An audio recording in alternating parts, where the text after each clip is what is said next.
2019 में ये मशीन घर आया, 2020 तक, पैंडेमिक से पहले तक मैंने कुछ भी नहीं करा।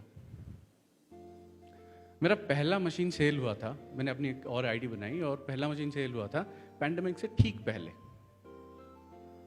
और मेरे दोस्त जो पहले सबसे लिया था, उस दोस्त ने, उसके घर में मशीन डिलीवर हुआ पैंडेमिक के टाइम पे, राइट। तो मेरा बिजनेस कैसा हुआ होगा उस टाइम पे? कहीं डेमो नहीं जा पा रहा था, किसी से मिलना नहीं है, कुछ बताना नहीं है, कैसे लोगों के पास पहुंचे? बड़ा मुश्किल टाइम था वो, राइट, चाहे बिजनेसमैन हो चाहे जॉब करने वाले, सबके लिए। उस टाइम पे रोहित सर ने हमें बताया था, उपदेश सर थे उस टाइम पे, उपदेश सर ने बताया था कि हमें अपने बिजनेस को स्विच करना होगा। जो फिजिकल डेमोज देते थे वहाँ से हमें चेंज करके हमें डिजिटल की तरफ जाना पड़ेगा। जूम, आप लोगों से कितने लोग हैं यहाँ पे जूम को यूज़ करते हैं? मोस्टली सभी को पता है, राइट। लेकिन हमें उस टाइम पे जूम के बारे में पता तो था, लेकिन बिजनेस के लिए यूज़ नहीं किया था। फिर हमने सबसे पहले सीखा कि कैसे उसको यूज़ करना है, जूम के थ्रू प्रेजेंटेशन कैसे देना है। पहले लेंदी प्रेजेंटेशन होते थे, उसको शट डाउन किया, बहुत कम किया उसको। फिर वहाँ से हमने शुरुआत करी। अच्छा, जानते हैं कि प्रेजेंटेशन है, चलाना कैसे, बोलना क्या, ये भी नहीं पता था। तो फिर वो भी सीखा। तो over a period of time, उस पैंडेमिक के दौरान वो सारी चीज़ें सीखा। जॉब अपने टाइम पे चल रहा था, बट जो हमारा इवनिंग का टाइम होता था, लेट नाइट होता था, उस टाइम पे दोस्तों से बात करके अपना डेमोस करता था। धीरे धीरे प्रेजेंटेशन भी सीखा, डेमोस भी दिया जूम के थ्रू, और मेरा मैक्सिमम बिजनेस इसी पैंडेमिक के दौरान ही एस्टेब्लिश हुआ है। 2020 मार्च से लेके 2021 तक सबसे ज़्यादा सेल हुई है, जो कि पीक पीरियड था पैंडेमिक का। तो इसका मतलब क्या है कि कहीं ना कहीं ये डिजिटाइजेशन और ये डिजिटल मीडिया ने हमें हेल्प किया इस बिजनेस को ग्रो करने के लिए। पहले था सिर्फ फिजिकल, बाद में हमने इसका एक कॉम्बिनेशन बनाया, थोड़ा सा डिजिटल और थोड़ा सा फिजिकल। बाद में ऐसा सिचुएशन आया कि कर ही नहीं सकते कुछ, तो कंप्लीटली डिजिटल के ऊपर आए, थोड़ा टाइम डिजिटल किया। अब क्या है, आप एक कॉम्बिनेशन कर सकते हैं कि थोड़ा सा डिजिटल यूज़ कर सकते हैं आप, राइट। और फिजिकली मिलना भी होता है, लोगों को डेमो भी देना होता है, क्योंकि जब तक पानी का कलर चेंज नहीं होता सेल नहीं होती। आज का मेरा टॉपिक है गो ग्लोबल। आप लोगों को कितनों को पता है कि हमारे प्रेजेंटेशन में एक चीज़ लिखी है, इंटरनेशनल स्पॉन्सरिंग। बाकी सब किसी ने प्रेजेंटेशन नहीं देखा क्या, बिजनेस वाला? हम इसमें बोलते हैं कि इसमें आप इंटरनेशनल स्पॉन्सरिंग कर सकते हैं और ग्लोबल बिजनेस का पार्ट हो सकते हैं। अच्छा, जिसको पता है, can you just tell me कि क्या है ये? आप लोगों को क्या समझ आता है इससे? समवन फ्रॉम देयर, किसी ने हाथ उठाया था? हम लोग हमारे घर में बैठ के, हमारा कोई अगर फ्रेंड है globally, anywhere in the world, like for say US, Canada, Germany, Australia, anywhere, हम लोग घर से बैठ के थ्रू जूम जो है उसे प्रेजेंटेशन दे के उसे सारा सिस्टम समझा सकते हैं और सेल्स के लिए जो है प्रोसेस इनिशिएट कर सकते हैं। मतलब कहने का है कि उनके पास पहुंच सकते हैं। सेल तो बात की बात है, वो तो होता रहेगा, राइट। तो उनके पास पहुंच सकते हैं थ्रू जूम, राइट। कितने ऐसे लोग हैं यहाँ पे बिलीव करते हैं ग्लोबली बिजनेस एस्टेब्लिश हो सकता है? सारे कर रहे हैं, लेकिन कुछ अभी भी डाउट पे हैं, लेकिन कुछ लोगों ने हाथ नहीं उठाया ना। तो आप लोगों को मैं बता दूं सर, हम इस बिजनेस को लोकली जहाँ पे हम हैं वहाँ पे कर सकते हैं, और उन जगहों पे भी कर सकते हैं जहाँ पे हम पहुँच नहीं सकते, और ऐसी जगहों पे भी कर सकते हैं जहाँ पे एनर्जिक का खुद का ऑफिस भी नहीं है। फॉर एग्जाम्पल, नेपाल में ऑफिस है क्या एनर्जिक का? श्रीलंका में? वहाँ पे कैसे बिजनेस हो रहा है? इंडिया ऑफिस कर रहा है, राइट। तो उस तरीके से दुनिया में ऐसा कोई जगह नहीं है जहाँ पे हम एनर्जिक के बिजनेस को एस्टेब्लिश नहीं कर सकते, और वहाँ पे हम पहुँच सकते हैं। कैसे? अगर वहाँ पे इंटरनेट कनेक्शन है, जूम है, तो वहाँ पे पहुँच सकते हैं।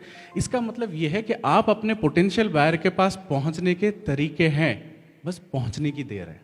अब टेक्नोलॉजी का बहुत सारा यूज़ है हमारे बिजनेस में भी, क्योंकि आज की डेट पे अगर बिजनेस जाए और बिना टेक्नोलॉजी के आप ग्रो कर पाए, ऐसा हो नहीं सकता।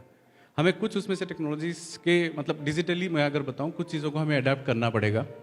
देखिए, मैं इस प्रेजेंटेशन में आपको कुछ ऐसा नई चीज़ बताने नहीं जा रहा हूँ जो आप नहीं करते। आप में से बहुत सारे लोग हैं जो डिजिटल मीडियम को आज के टाइम पे बहुत अच्छे तरीके से यूज़ कर रहे होंगे या एक्स्टेब्लिश कर रहे हो। मैं जस्ट कुछ फाइन ट्यून करना चाहता हूँ, राइट। डिजिटल फर्स्ट अप्रोच होना चाहिए। ऐसा कभी हुआ है कि आपके कोई कस्टमर हैं, आपने डेमो दिया या उनको पता लग गया आप एनर्जी के बिजनेस में हैं, बाद में आपका फ़ोन नहीं उठाया? हुआ है? हुआ है? अच्छा, उनको कैसे पता लगा उसके बारे में?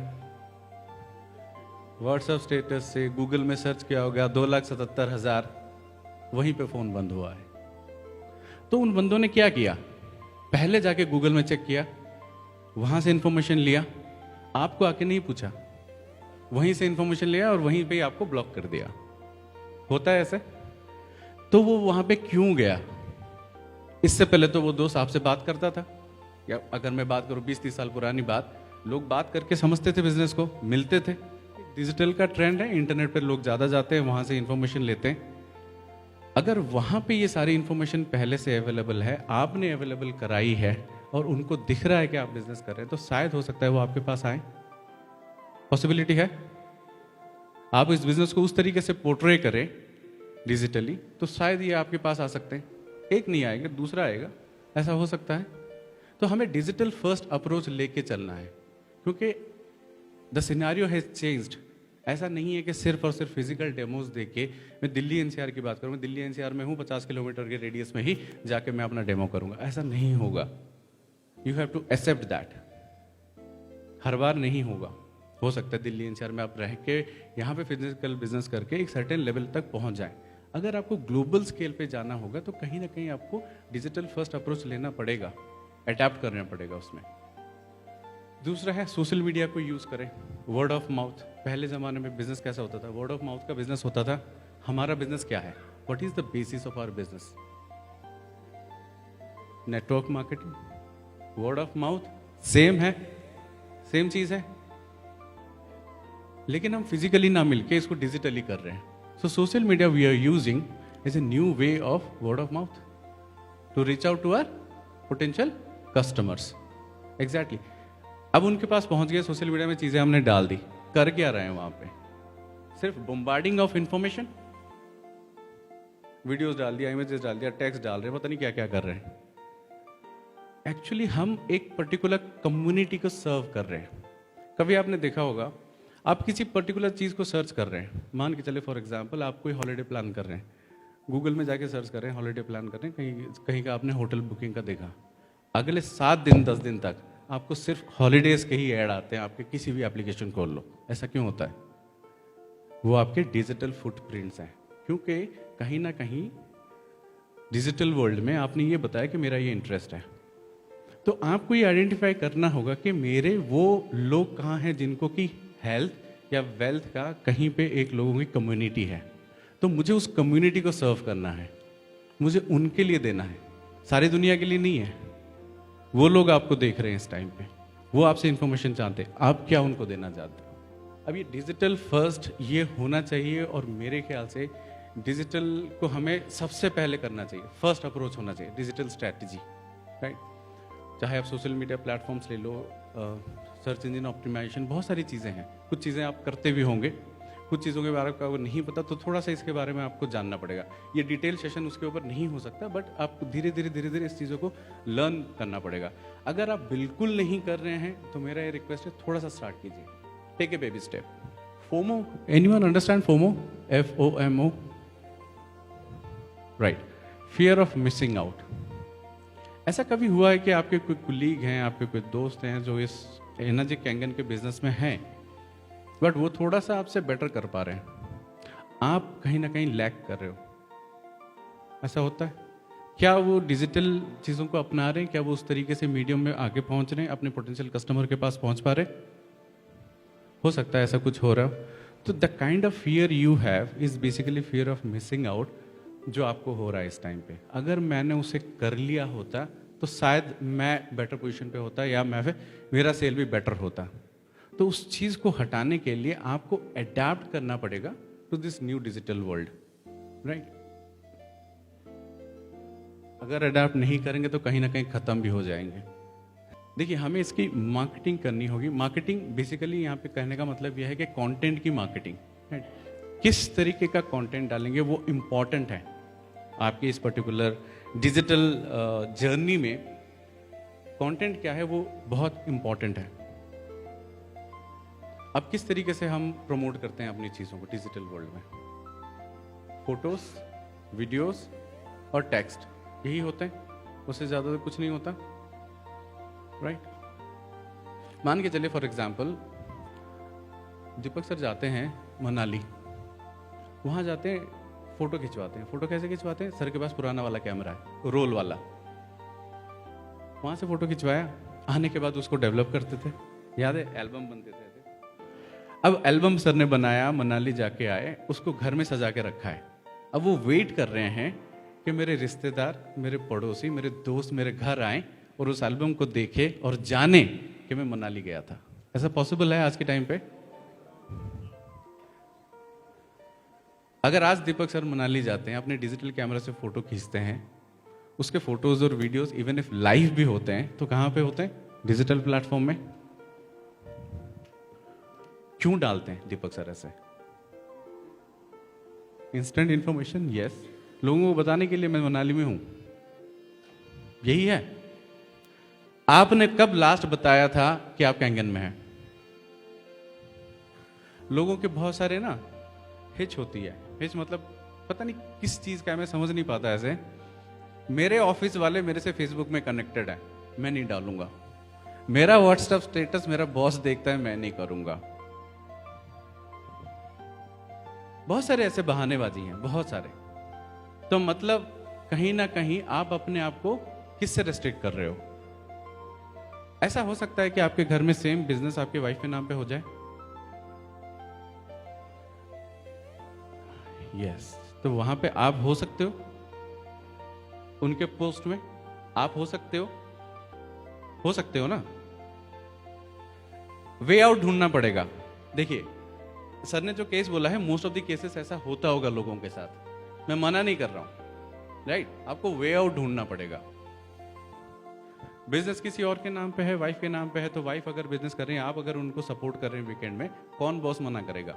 मैंने करा हुआ है 2020 से लेके मार्च से लेके, या सॉरी जून 2019 से लेके अगस्त 2021 तक मेरे ऑफिस में सबको पता था, कभी कुछ नहीं हुआ। वो मेरी विश थी, मुझे एनर्जी करना था, जॉब नहीं करना था, मैंने छोड़ा। मेरे बॉस को भी पता था, मैंने बताया भी था बॉस को। क्या फर्क पड़ता है? क्या मैं एनर्जी कैंगन वाटर पी नहीं सकता? वो डिसाइड करेंगे मैं कौन सा पानी पीऊंगा। Is it right? अभी तो वहीं पे होता मैं, अभी भी मैं डर रहा होता उसका फोन आ जाएगा करके। सोचने वाली बात है। Where you want to take yourself. आज वहीं है, कल भी मैं वहीं पे रहूंगा, परसों भी वहीं पे रहूंगा, नहीं चलेगा ना सर। इसीलिए थोड़ा सा अपने आप को अपग्रेड करना पड़ेगा, राइट? तो बेसिकली क्या हो गया यहाँ पे कि 3 तरह के हमारे मीडियाज हैं जो हम डिजिटल प्लेटफॉर्म पे, सोशल मीडिया प्लेटफॉर्म पे हम इसको डालते हैं, राइट? अब इसके बहुत सारे तरीके हैं, लोग कैसे क्या डालते हैं। अब दिनेश जी ने फेसबुक में एक पोस्ट डाला, उसमें उन्होंने कैंगन वाटर की प्रॉपर्टीज डाली, एंटीऑक्सीडेंट। मैंने उठाया, फॉरवर्ड मारा मेरे फेसबुक पेज पे। अब यहां पे क्या हुआ? मेरा कोई रोल ही नहीं है उसमें। फॉरवर्ड करने में कितना टाइम लगता है, या उसको उठाया एज इट इज कॉपी कर दिया मेरे उस पे, कितना टाइम लगता है? कुछ नहीं लगता। तो कहीं ना कहीं ये क्या दिखा रहा है कि मैं किसी की कॉपी ही कर रहा हूं, प्लेगरिज्म। ये हो रहा है, बहुत हो रहा है। तो कहीं ना कहीं थोड़ा सा हमें वहां पे भी देखना पड़ेगा कि मैं टेक्स्ट क्या लिख रहा हूं। कम से कम टेक्स्ट को चेंज कर दो। फोटोज तो इमेज तो सही मैसेज अगर दे रहा है, इमेज को चेंज मत करो, टेक्स्ट तो चेंज कर लो। ऐसा भी हो सकता है। वीडियोस आए एज इट इज उठा के आगे भेज दिया, राइट? अब हमारे पोस्ट कैसे होने चाहिए? अगर हम थोड़ा सा इसको एनवायरनमेंट को, इस डिजिटल एनवायरनमेंट को समझे, तो जो हमारे ऑडियंस है, क्या हम हमेशा एक कैंगन बोतल पकड़ के फोटो खींच के बोलेंगे मैं कैंगन पी रहा हूँ, मैं कैंगन पी रहा हूँ? सोमवार को भी वही पोस्ट डाला, मंगलवार को शर्ट चेंज होगी, बोतल सेम है, फिर मैं कैंगन पी रहा हूँ। वेंसडे को कहीं और गया, इवनिंग को फिर मैं कैंगन पी रहा हूँ। हमेशा एक तरह का पोस्ट जाता है क्या? आपको जो लोग देख रहे हैं उनको ये पसंद आएगा? सोच के देखिए, आपका दोस्त हर वक्त एक ही काम कर रहा है, सिर्फ और सिर्फ कैंगन ही कर रहा है, और एक ही बोतल को पकड़ के एक ही टाइप के इमोजीज ही डाल रहे हैं। ऐसा होता है? नहीं होता, राइट? तो हमें अपने कंटेंट को भी ना उस तरीके से करना पड़ेगा कि हमारे कंटेंट किस तरीके से होने चाहिए। बोर हो गए मेरे ख्याल से सारे, नहीं?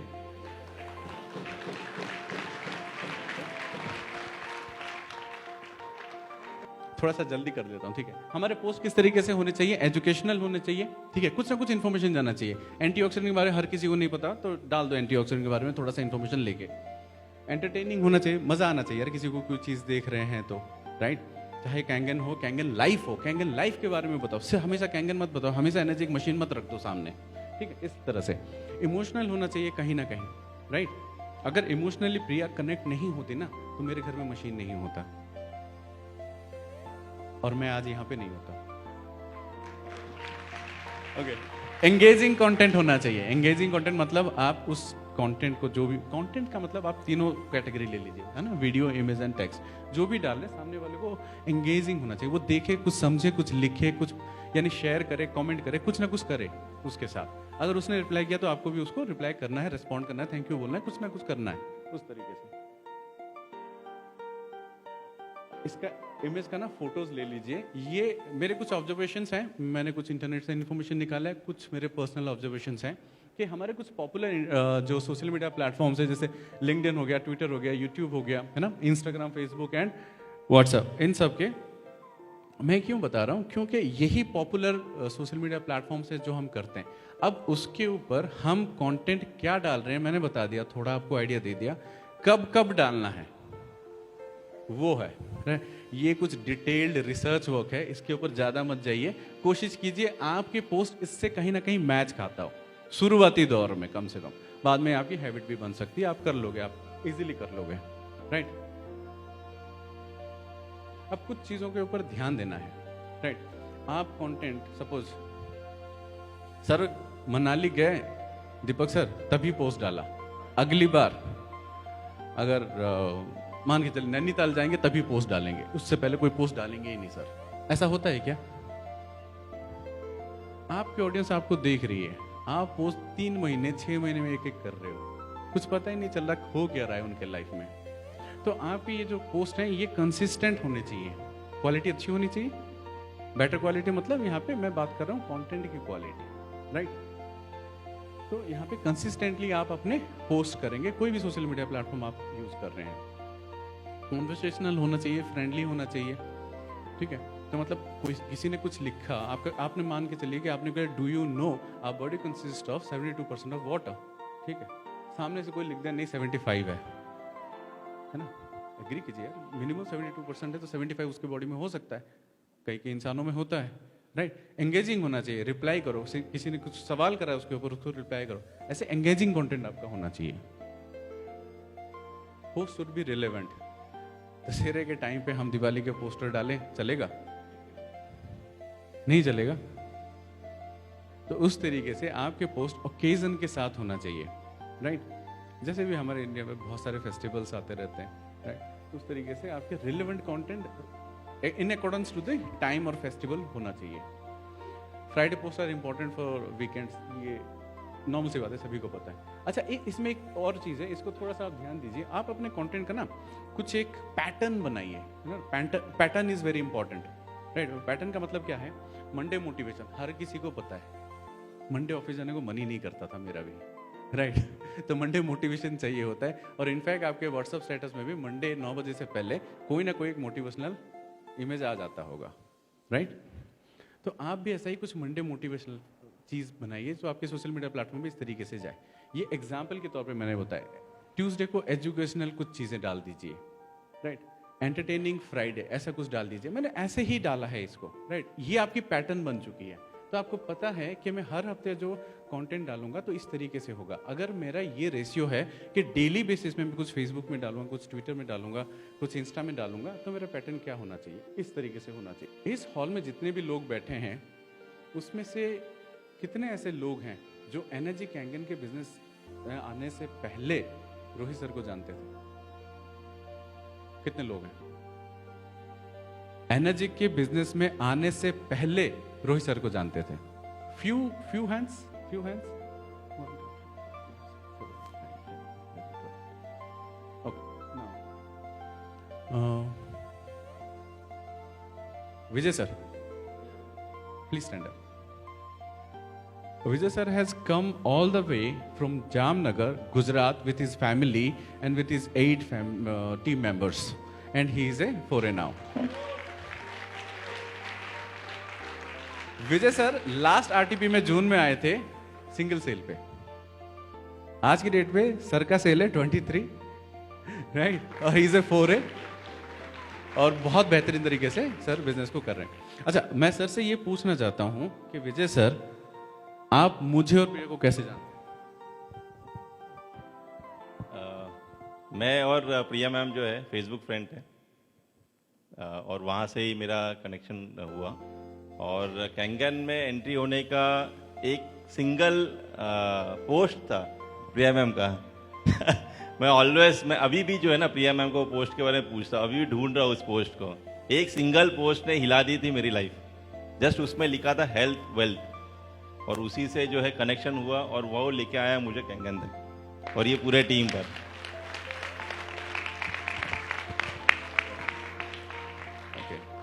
Now we have got 2 cases here. एक रोहित सर वाला केस, एक मैंने विजय सर वाला केस दिया. इस रूम में 99% लोग रोहित सर को एनर्जी कैंगन के बिजनेस में आने से पहले नहीं जानते थे, अभी नहीं जानते थे, लेकिन अब जान चुके हैं, है ना. तो ये सारे लोग रोहित सर के लिए क्या है? स्ट्रेंजर्स हैं. और ये स्ट्रेंजर्स का नंबर आगे ग्रो करेगा, करेगा डेफिनेटली. और ये सारे स्ट्रेंजर मिलेंगे, उनको और रिचेस्ट बनाएंगे, है ना. अब यहां पे दूसरा केस, विजय सर, एक फेसबुक के पोस्ट जो प्रिया ने करा था उससे उनको समझ आया वेल्थ और हेल्थ के बारे में. उन्होंने प्रिया से कांटेक्ट किया और वहां से कनेक्टेड होके उन्होंने बिजनेस को ज्वाइन किया प्रिया को, और हमारी बिजनेस तब से चल रही है. विजय सर हमारे लिए क्या है? Completely stranger, completely stranger. तो strangers will make you richer. इस बात को ध्यान रखना आप, ठीक है. इसका मतलब ये नहीं है जो आपको संतोष सर ने बताया कि हॉट लिस्ट पे काम करना है, लिस्टिंग पे काम, उसको छोड़ देना, ऐसा नहीं है. वो भी जरूरी चीजें हैं, राइट. ये जो हम कर रहे हैं सोशल मीडिया में या डिजिटल प्लेटफॉर्म पे, जो भी चीजें हम करना चाहते हैं, ये सिर्फ लीड जनरेशन के लिए है. उसको आगे हम कन्वर्ट करेंगे सेल में, जो कि टिप्स प्रिया ने कुछ दिए हैं आपको, राइट. अब यहाँ पे वो स्ट्रेंजर्स कहाँ पे मिलेंगे? जैसे आपका जो बेस्ट फ्रेंड है ना, once upon a time he was a complete stranger for you. पहले हम कनेक्ट हुए, दोस्त हुए, बात हुई, आगे बढ़ी बात, then you become best friends, right. ऐसा ही हुआ है. योर नोन पीपल में गेट यू स्ट्रेंजर्स. अगर मैं थोड़ी देर के लिए मानूं विजय जी मेरे नोन हो गए, उन्होंने मुझे और एक स्ट्रेंजर लाके दिया, जो कि मेरे सामने यहाँ पे बैठे हैं अभी, शत्रुघ्न सर, राइट. वो भी आज फैमिली के साथ हैं. उनके घर में आज 3 सर पहुंचने वाले हैं अभी, राइट. वो एक नोन पर्सन भी आपको स्ट्रेंजर लाके दे सकता है, वो स्ट्रेंजर भी आपको रिचर बना देगा. अब रीच आउट टू देम. अब स्ट्रेंजर्स, हमने स्ट्रेंजर्स की बात करी, डिजिटल प्लेटफॉर्म की बात करी, ये सब चीजें हमें मिलेंगे कहाँ पे? हमें मिलेंगे हम जब डिजिटल मार्केटिंग अपने कंटेंट का करना शुरू करेंगे. ओन कंटेंट की बात कर रहा हूँ मैं यहाँ पे. सोशल मीडिया प्लेटफॉर्म्स को आप यूज करेंगे जितना, वहां से लीड जनरेशन होगा, वहीं से कहीं ना कहीं आपकी सेल कन्वर्ट होगी. कॉमन फ्रेंड सर्कल्स देखिए, कहाँ पे आपके दोस्त ऐसे हैं जहाँ पे जाके आप उन सब से मिल सकते हैं. आपके ऐसे फ्रेंड सर्कल्स को ढूंढिए. कहीं ना कहीं आप सोशल एक्टिविटीज में जब आप इन्वॉल्व होंगे, राइट, जैसे प्लांटेशन पे हो गया, आपके सोसाइटी के आसपास कहीं भी प्लांटेशन चल रहा है, वहाँ इन्वॉल्व हुई है, कुछ ऐसे सोशल एक्टिविटीज, है ना. तो वहाँ पे लोगों से आप मिलेंगे, जितने ज्यादा लोगों से मिलेंगे. एक रूल प्रिया ने बताया था, सी मोर पीपल, सी मोर पीपल, सी मोर पीपल. इसका मतलब क्या है? इसका मतलब यही है, आप सोशलाइज होइए, लोगों से मिलिए. वो स्ट्रेंजर भी आपका कभी नोन बनेगा, वही नोन आपको बिजनेस करा के देगा. कुछ कॉमन हॉबीज वाली चीज, जैसे सर का है माउंटेनियरिंग, है ना, ट्रैकिंग है, तो ट्रैकिंग पे जाइए, वहाँ पे कुछ लोग मिल जाएंगे आपको, दोस्त वहाँ मिल जाएंगे. साइकिलिंग पे जाइए, वहाँ पे साइकिलिंग के अच्छे खासे लोग होते हैं. वहाँ पे रनिंग कीजिए, मैराथन में कीजिए, कुछ ऐसे एक्टिविटीज, हॉबीज वाले एक्टिविटीज, जहाँ पे आपको ऐसे लोग और मिल सकते हैं. ये कुछ तरीके हैं जिसके थ्रू हम रीच आउट कर सकते हैं उन स्ट्रेंजर को जो हमें रिचर बनाएंगे। Thank you so much for your time. You are a lovely audience. Thank you so much.